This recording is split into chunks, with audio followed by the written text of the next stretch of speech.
Welcome back to Pokemon episode summaries. Today, I'm doing episode 290, all in a day's Wurmple. The episode begins with Ash and the gang continuing on from Rustboro Hall towards Rustboro City, very close, only a day away, as Max reminded everyone as he looked upon his Pokénav. This forest that they were currently walking through was now their only obstacle left before reaching the city. Ash was extremely excited to get to Rustboro for his first Hoenn gym battle, with Pikachu being equally excited to hopefully use Iron Tail in the gym, hoping to master it. Suddenly, May fell behind the rest of the gang as she stopped walking, noticing a Wurmple suddenly hang down in front of her from a string shot. Basically, it used string shot from a nearby tree to come swinging down right in front of May's face, and she began to freak out and scream, not knowing what this Pokemon was, not even sure it was a goddamn Pokemon. This scream of utter fright alerted Ash, Max, and Brock to look back at May, with Max questioning her why she was screaming, as the Pokemon had since dropped down from her face and began walking away into the bushes. Slowly. Despite this, May tried to explain what had happened, explaining that a creepy Pokemon had just come down and frightened her out of nowhere. Ash and Max and Brock were obviously confused because they didn't see the Wurmple, but it was May who spotted it walking into the bushes and pointed at it, directing Ash's attention to it, so he used his Pokedex on it, identifying it as a Wurmple. Max said that May should be excited upon seeing this Pokemon, not terrified, as he knew that Wurmple was the pre-evolution to none other than Beautyfly, knowing that May really loved Janet's Beautyfly.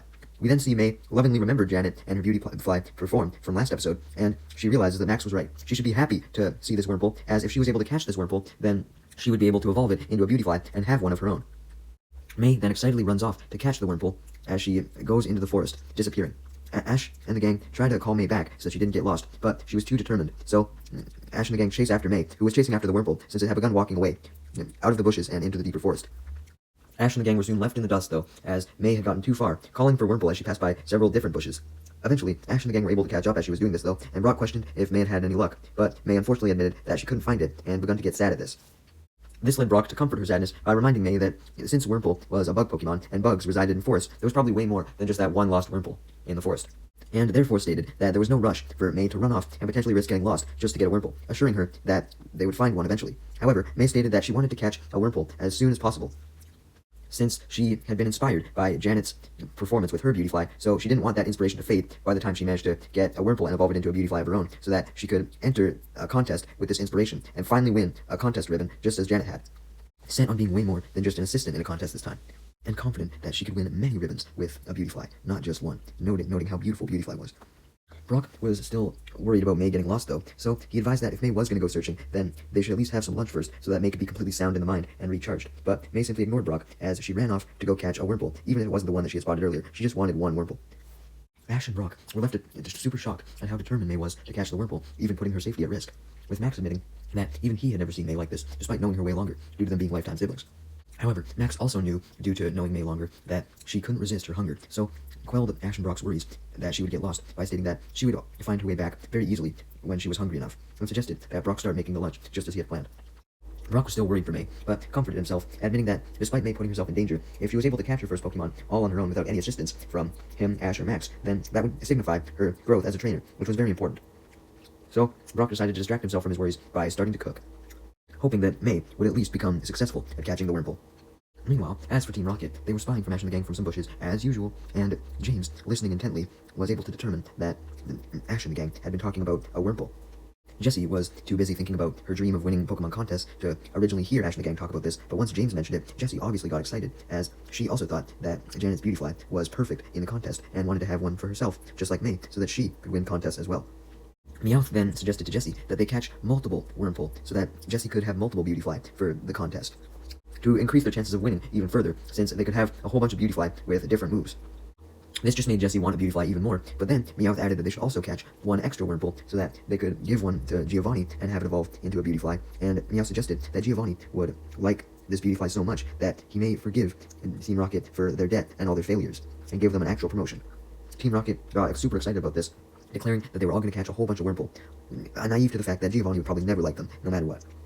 Meanwhile, as May was searching for the Wurmple herself, she got distracted as she came across a forest clearing that had a whole bunch of Blossom inside, dancing, and May thought that this was very cute, falling in love with the Blossom practically. While May was distracted observing the Blossom, trying not to alert them to her presence though, Team Rocket was busy searching the forest for a Wurmple. Jessie was in such a hurry to find one that she wasn't even focusing really, and just desperately calling out for them, not even searching. However, James took a more useful approach, which was to search some trees, believing that the Wurmple could have been hiding in there. Meowth was confused as he saw James examining a tree and putting his hand all over the bark, and questioned why James was doing this, leading James to clarify that bug Pokemon like to climb trees, and they may be hiding in there. James proceeded to touch the tree's bark as gently as he could, trying to draw the Wurmple out peacefully.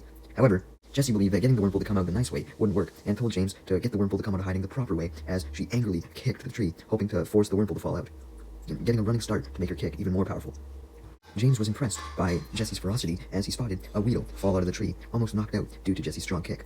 James then suggested that Jessie could settle for a Beedrill for the contest, and reminded her that Weedle evolved into Beedrill so she could catch the Weedle, but Jessie didn't pay attention to the Weedle at all, desperate to get only a Wurmple as she kicked the tree just as hard as last time, again. Somewhat surprised that James's claim of bug Pokemon actually hiding in trees was actually correct. This second kick made none other than a Kakuna fall out of the tree. Jessie wasn't happy with this, obviously, so she continued to kick the tree rapidly, making James and Meowth annoyed by the racket, as they sighed in annoyance. James and Meowth decided to pass the time while they waited for Jessie by examining the Weedle and Kakuna to see if they were worth taking, despite Jessie's unwillingness to. However, they soon remembered that Weedle evolved into Kakuna, and Kakuna evolved into Beedrill, and if there were Weedle and Kakuna in the tree, then there were likely Beedrill as well, which made James and Meowth panic, as they knew how dangerous Beedrill could be, constantly trying to sting trainers. But before they could warn Jessie of this, and try to suggest her to stop kicking the tree, Jessie's repeated kicking had anchored some Beedrill as they came down from the tree. Of course, Jessie noticed the Beedrill as well, and all three Team Rocket members were terrified as they began running as fast as they could to avoid the Beedrill, although the Beedrill followed.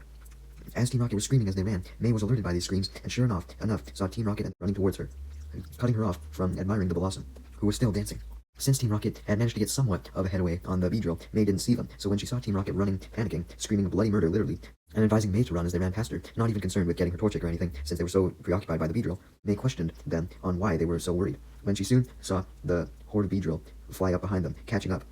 May was reasonably frightened by the Beedrill as well, so she took Team Rocket's advice and began following them, running away from the Beedrill. So essentially Team Rocket were in front, May was behind them, and then the Beedrill were behind her, although the Beedrill were quickly approaching both Team Rocket and May, getting very close.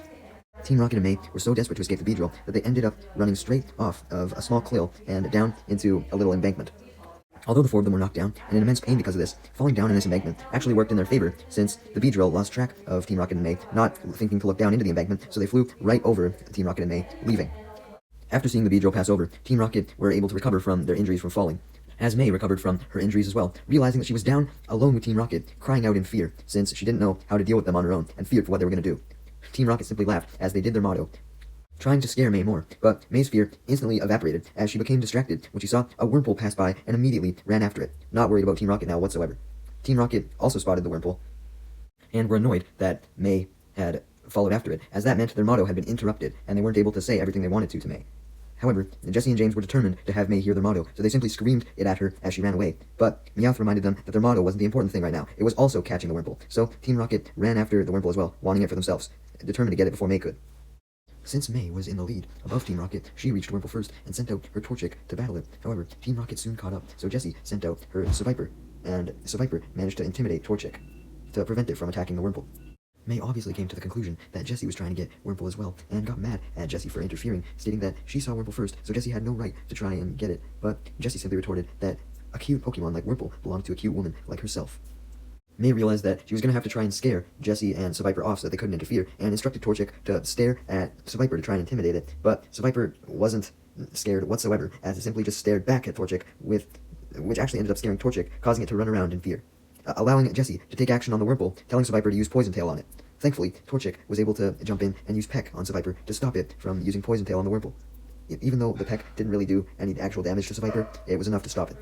And also infuriate Jessie, which was just as May had planned, since now that Jessie was so mad at Torchic for interfering, she ordered her Seviper to go all in on Torchic, and also instructed James to help her out by sending out his Cacnea, and James obliged, as Cacnea and Seviper both went to go attack Torchic, with Cacnea using Pin Missile and Seviper using Poison Tail. In a Deus Ex Machina moment though, right before Torchic could get hit, a random-ass Heracross then came up out of nowhere and hit away Cacnea and Seviper with its horn, and the Heracross's trainer, a boy, soon followed. And the boy quickly stepped in front of May to protect her, while Torchic ran behind Heracross for cover. The boy then defends May to Team Rocket, stating that Team Rocket shouldn't battle 2-on-1, as it wasn't fair, referencing how Cacnea and Seviper were attacking Torchic at the same time. And he also tells Team Rocket to pick on a Pokemon that were their Pokemon's own size, because Seviper and Cacnea were bigger than Torchic. Team Rocket simply laughed, not caring about proper battle rules at all, as they simply just ordered their Seviper and Cacnea to attack Heracross to deal with it. But Heracross attacked them first, using Fury Attack, which instantly knocked out Seviper and Cacnea, sending them flying into Team Rocket, and sending Team Rocket blasting off. May then picked up her Torchic in her arms, and thanked the boy for all his help, along with his Heracross. However, she hurriedly left the boy, claiming that she had to go find the Wurmple that she was chasing after, only to see that the Wurmple had now left, much to her dismay. May tried her best to look for it, but the boy just responded by laughing when he saw this, stating that May shouldn't get so worked up about losing this Wurmple, since there were plenty all over the forest, and even suggested that he could help her find one. May was very grateful for this offer, believing that this boy was just very fucking generous. First he saved her, and now he was offering to help her find a Wurmple. So she wasted no time in agreeing and introducing herself as May, leading the boy to introduce himself as Franklin and shake her hand. Meanwhile, back with Ash, Brock, and Max, Brock was making lunch just as he suggested, just starting to put his stew over a fire to cook it. To kill the time while Brock was making the lunch, Ash decided to practice Iron Tail with Pikachu again to see if they could master it. Ash told Pikachu to practice by striking a tree. So Pikachu went up to the closest tree in the forest, and its tail began to glow as it used Iron Tail on it, but its tail stopped glowing right as Pikachu touched the tree, so this just ended up hurting his tail a little bit. Ash wasn't discouraged, confident that Pikachu could master the Iron Tail, as he simply told it to try another tree, but the same thing happened. Pikachu's tail began to glow, but then it stopped. Ash was getting pretty confused at this point, not understanding why Pikachu's Iron Tail wasn't working, when suddenly a boy approached who looked the exact same as the one that May had encountered. And despite just seeing Pikachu utterly fail Iron Tail, the boy still remarked that he thought that Ash's Pikachu seemed pretty strong, admitting that Iron Tail was simply just a pretty hard attack to master, but suggested that he could help Ash and Pikachu learn the Iron Tail, since he wanted to battle Ash, and any battle experience would be good. Ash, being his typical self, of course was willing to battle absolutely anyone, so he accepted the boy's challenge as he introduced himself, and the boy introduced himself as Franklin. So, was it the same guy, you may ask? Well, no, because the other Franklin, who looked the exact same, was still with May, as the two of them were climbing up a ledge, since Franklin had revealed that he was a ranger in the area, so he knew a lot of locations where Wurmple may be, so he thought that maybe there'd be a Wurmple at the top of this ledge or cliff-like thing. May was intrigued by the prospect of Franklin being a ranger, and tried to ask about what being a ranger was like, and, what his life was like and all that shit, but she became distracted while doing this, and this caused her to slip while climbing the ledge, although Forrest quickly saved her before she died, warning her to be careful. Although, since Franklin appeared to have a crush on May somewhat, he didn't want to try and upset her by, being overly protective male and being like, oh, be careful, lady. No, so he proceeded to say that, although he thought that she should be careful, he did trust that she wouldn't slip again, because he could apparently see that she was independent and self-sufficient, and also complimented her beauty, which made May blush, as the two of them continued to climb. Alright there, Rizmaster, I see you. First you saved May from falling, and now you're flirting with her and shit. I think Brock should take some lessons. Anyways, back with Ash, Max, Brock, and the other Franklin. Franklin stated that he didn't want to have a one-on-one battle with Ash, he wanted to have a double battle. Ash didn't know what that was, although Brock admitted that he had heard of a double battle before, so he and Franklin both explained to Ash what a double battle was. Essentially, each trainer would pick two Pokemon to battle, and the two Pokemon would battle each other at the exact same time. So basically, Ash would pick two, and Franklin would pick two, and then both of them would battle. And then, the first trainer to lose both of their Mons would lose. Brock then provided Ash with a warning, stating that double battles were a lot harder than normal battles, since a trainer had to communicate with two of their Pokemon at the same time. And Max also stated his concerns, stating that the double battle could be a challenge in the Rustboro City gym, since double battles were very common in Hoenn. And he basically was worried that if Ash couldn't get a hold of double battles, then he wouldn't be able to do well in the Rustboro City gym. Franklin added on to what Max said, saying that double battles had been an accepted form of battling in Hoenn for about as long as he'd been alive, so double battles were very, very commonplace. Ash was determined to practice double battles since they were so commonplace, so he accepted. And this made Max excited, because although he was concerned that Ash wouldn't do well, he really wanted to see how he would actually do. Because, he wanted to see the battle in action before he made his final judgment. The battle then began as Brock declared himself the ref and clarified all the rules of the double battle, while Ash and Franklin both wished themselves good luck, with Ash sending out his Pikachu and Trico to battle, and Franklin sending out his Yanma and Ariados. Yeah, that's right, 2 Jodomons, even though we were in Hoenn. Great, I love it. All 4 Pokemon proceeded to stare each other down, wanting to intimidate each other, as Trico put some spare twigs in its mouth so that it would have some to shoot. Brock officially declared that a Pokemon should now make the first move, as Ariados obliged, using a String Shot. However, Pikachu and Trico were both able to dodge, so Yanma then struck with a Sonic Boom. Ash simply ordered Pikachu and Trico to dodge this attack as well, and they were about to, but then Ariados fired off another String Shot in the process, which caught Pikachu off guard since it was only focusing on the Sonic Boom, and therefore this backfired because Pikachu was now caught in the String Shot, so couldn't move away from the Sonic Boom as it charged towards it. But in a Deus Ex Machina moment, though, Ash ordered Trico to help out Pikachu, as Trico jumped in and grabbed Pikachu, and pulled it out of the String Shot's grasp, and ran away in the other direction, and managed to dodge the Sonic Boom just as it hit the ground, with Pikachu still in its arms. So, TLDR, Trico and Pikachu were still unhit. Brock and Max congratulated Ash on the quick maneuver, but admitted that the double battle was definitely proving to be difficult for him, and Ash even agreed with this. Then, Franklin decided to try and strike again, as he ordered his Yanma to use Swift, and he ordered his Ariados to use Nightshade. Trico and Pikachu were able to dodge once again, though, so Yanma and Ariados just fired the same attacks again, but Pikachu and Trico were able to dodge yet again, and Pikachu was able to get close enough to Yanma to use Thunderbolt on it, which hurt Yanma. Right as Pikachu hit Yanma though, and was about to celebrate for finally hitting one of the Pokemon, Ariados ruined Pikachu's fun by hitting Pikachu with a Nightshade. However, Pikachu only took a little bit of damage from this, as Trico helped Pikachu by pushing it out of the range of the Nightshade before it could do serious damage. However, Yanma and Ariados continued to just use Swifts and Nightshades, forcing Pikachu and Trico to just continue dodging. Ash was getting sick of this, so he got an idea, as he commanded Trico to use Quick Attack to head for both Yanma and Ariados at the same time, which forced Yanma and Ariados to have to only focus on Trico, not Pikachu, as they aimed a Sonic Boom being from Yanma and a String Shot being from Ariados, but Trico was able to dodge these attacks by jumping. This caused the Nightshade and Sonic Boom to collide and create an explosion. So Franklin assumed that this was the diversion that Ash had planned. However, it wasn't. It was the fact that Ariados and Yanma had focused only on Trico. So Pikachu was able to sneak up on Yanma, coming out of the smoke from the explosion and trying to hit it with Iron Tail.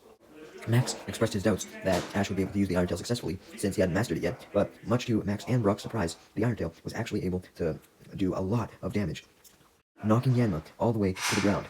Ash was overjoyed, thinking that he and Pikachu had now mastered Iron Tail, as he told Pikachu to use it on Ariados as well, but Ash got confused, realizing that he must not have fully mastered it yet, as this time, when Pikachu went for Iron Tail, his tail stopped glowing again, and therefore the Iron Tail didn't do any damage, leading Pikachu to just land on the ground, confused itself as to why the attack didn't work, and Franklin decided to use Pikachu and Ash being confused to his advantage, as he had Ariados strike Pikachu with a String Shot, sending Pikachu flying, leading Trico to take the battle into his own hands, as he attacked both Ariados and Yanma with a Pound Attack. Really, he first attacked Ariados with a Pound Attack, but since Yanma was still weakened from the Iron Tail, this meant that when Ariados went flying into Yanma from the Pound Attack, it hit Yanma as well, so Ariados and Yanma were both defeated, meaning that Brock officially declared Ash the winner. Franklin then immediately went up to his fainted Yanma and Ariados to make sure that they were okay, and sure enough, they perked up as soon as Franklin congratulated them on their efforts, regardless of their failure. And Ash also went up to Pikachu to make sure he was okay, since it wasn't doing good at the end of the battle, and congratulated it and Trico on the win. Franklin then congratulates Ash and his Pokemon, admitting that Ash's Pokemon were really strong, and he felt like he learned a lot from the battle. And Ash shared this sentiment, congratulating Franklin and his Pokemon, stating that they were strong as well. Brock then decided to reward Ash and Franklin with some stew for the hard battle they just participated in, and Franklin immediately accepted Brock's offer for stew, hungry as fuck, as Brock and Max then complimented both Ash and Franklin as Brock got them dished up, stating that they both put up a really good fight.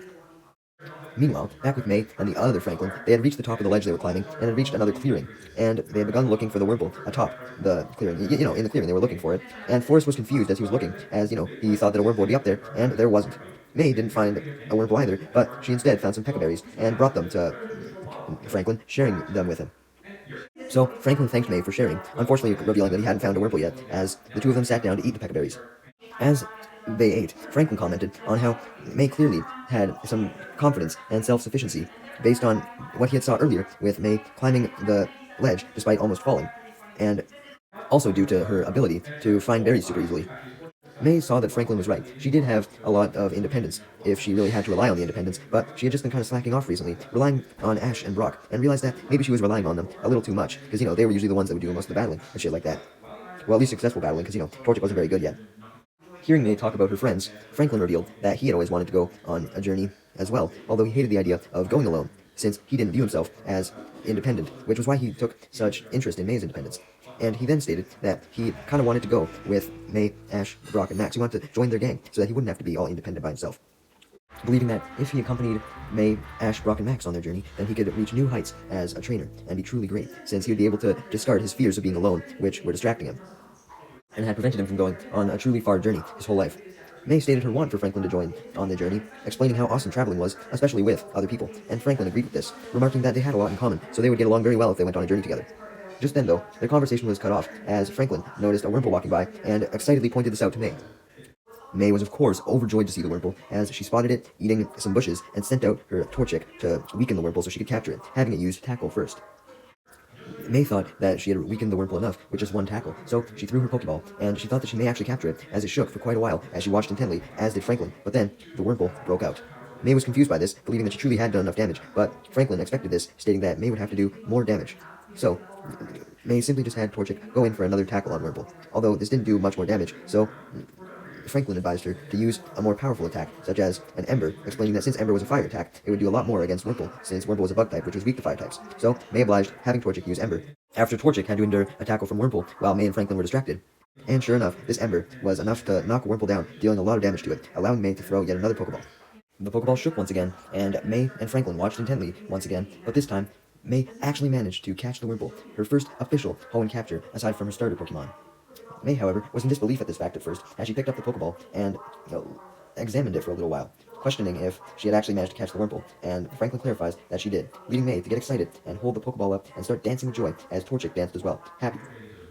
Just then, May's celebration was cut off, though, as a large mechanical grabber hand then came out of nowhere and grabbed the Wurmple's Pokeball out of May's hand, shocking May and Franklin as they looked up to see where the mechanical hand grabber had came from, being Team Rocket's Meowth balloon. As Team Rocket then said their motto, declaring their plan to steal May's Wurmple, as Jessie proudly grabbed the Wurmple's Pokeball from the hand and bragged about it, very happy to have a Wurmple that she claimed as her own now. And Team Rocket then began making their escape, flying away. May shouted at them as they flew away to return Wurmple, but Team Rocket just laughed, as they obviously had no intention of doing this, and continued to fly. This led Franklin to take action, as he sent out his Heracross and commanded it to use Horn Attack to pop the Meowth balloon, destroying it and causing the balloon to begin plummeting down, and this also caused Jessie to drop the Wurmple's Pokeball, making it fall to the ground right before the Meowth balloon did, allowing May to catch it in her hands after running towards it, and Franklin to compliment May on her good catch. Team Rocket's Meowth balloon then crashed nearby, disturbing May and Franklin's peace once again, as Team Rocket angrily demanded for May to give the Wurmple back, but obviously May refused, which angered Team Rocket, so they sent out their Pokemon to attack, of course, being Seviper and Cacnea, as Jessie ordered a Poison Tail and James ordered a Pin Missile, targeting May's Torchic since May was their primary target. However, May ordered Torchic to defend itself by using an Ember, although Seviper and Cacnea were able to swiftly dodge, allowing Cacnea to hit Torchic with its Pin Missile. The Poison Tail was about to make contact with Torchic as well, but Franklin took the advantage of Team Rocket having forgotten about his Heracross, as he ordered his Heracross to use its hands to catch Seviper's tail, therefore blocking the Poison Tail from hitting Torchic.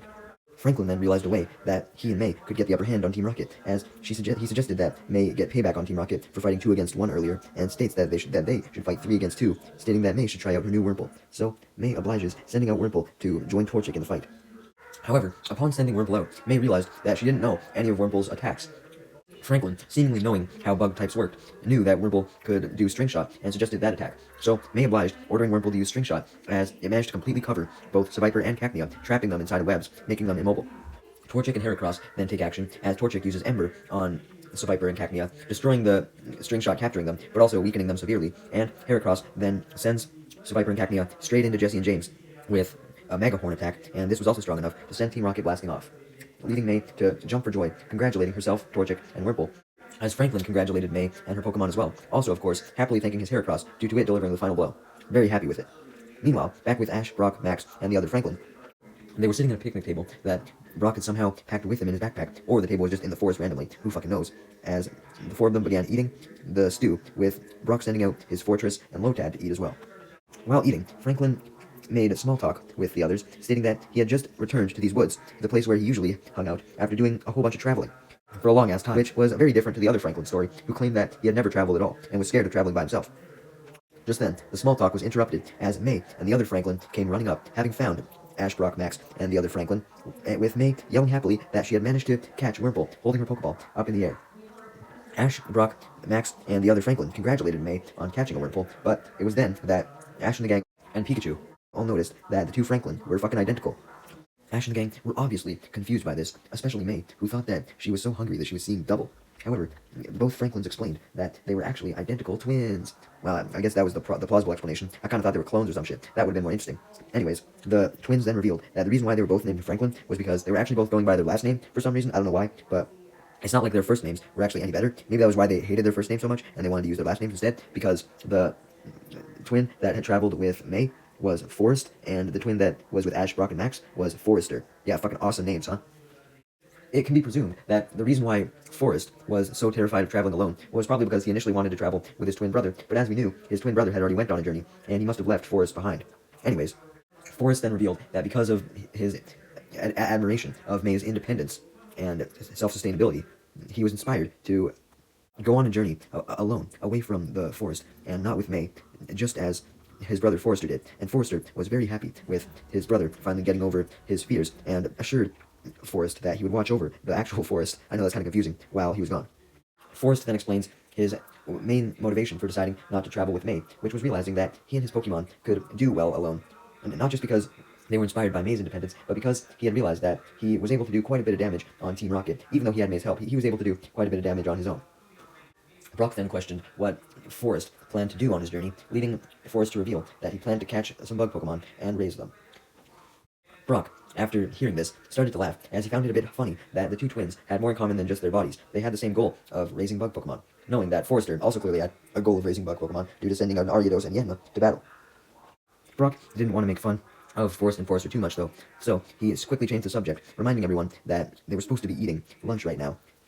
And May was excited by this, being hungry as fuck, as she sent out her Torchic and Wurmple to eat after seeing Pikachu, Fortress, and Lotad enjoying the food as well. However, Torchic couldn't enjoy the food for much longer, nor could Fortress, Lotad, or Pikachu, because Wurmple began to devour all of the bowls of Pokemon food, at an extremely fast pace, I may add. Much to all the other Pokemon shocks, scared at how fast Wurmple was able to eat, not expecting it. And Wurmple apparently wasn't even full when it finished all the Pokemon food, because it then went for the stew that Ash and the gang and the two Forests were eating, and ate that entire thing as well, with Brock joking that Wurmple clearly had quite a goddamn appetite. After this fast-paced eating, the Wurmple was clearly very tired, as it walked up to its trainer May, clearly already feeling comfortable around her a little bit, as it immediately fell asleep, leading Max to comment how Wurmple seemed like a lazy fuck, as it ate a whole bunch and it wasn't even active to burn off all that food. But May wasn't concerned with the Wurmple's behavior whatsoever, stating that she loved her Pokemon no matter what, especially since she found it cute, and she then picked it up and cuddled it, as everyone else laughed in disbelief at how May could still love this Wurmple that much after the massacre it had just made to their entire goddamn meal. It can then be assumed that Ash and the gang said goodbye to Forrest and Forrester and continued on the journey to Rustboro, even though we didn't see it, because instead, the episode ends with one last scene from Team Rocket, who had somehow blasted off between two cliffs, managing to hang on to a large branch that was attached to a cliff. Jessie was blaming Meowth and James for their failure, believing that she wasn't at fault for losing the Wurmple and, losing to May and all that, and Meowth and James wanted to defend themselves, so they all began to get into their classic argument, when suddenly the argument was stopped, as Meowth and James were the first to notice none other than a Wurmple on the other end of the tree branch, eating the little bit of tree that was still on the branch. Seeing that the Wurmple was distracted by this, Meowth instructed Jessie to throw a Pokeball to capture the Wurmple. So, Jessie did so, and she managed to catch it with no difficulty, not even barely any shaking. Jessie excitedly manages to have Meowth and James hoist her up onto the top end of the branch so that she could grab her Pokeball, but just as she managed to grab the Pokeball, Wobbuffet forcibly popped out of its Pokeball, and since Wobbuffet was so fucking heavy, this caused the tree branch to break, and Team Rocket all fell into the cavern below that was situated below the two cliffs, although Jessie wasn't too distraught from falling, as she had still managed to catch a new Pokemon, a Wurmple. Yeah, that's right. Jessie had just went from having not even Arbok to now having Wobbuffet, Seviper, and a Wurmple. Damn. Hopefully they didn't get too injured from the fall. Or hopefully they did. Actually, yeah, hopefully they did. They're annoying as fuck. The episode then truly ends with one last shot of the evening sun.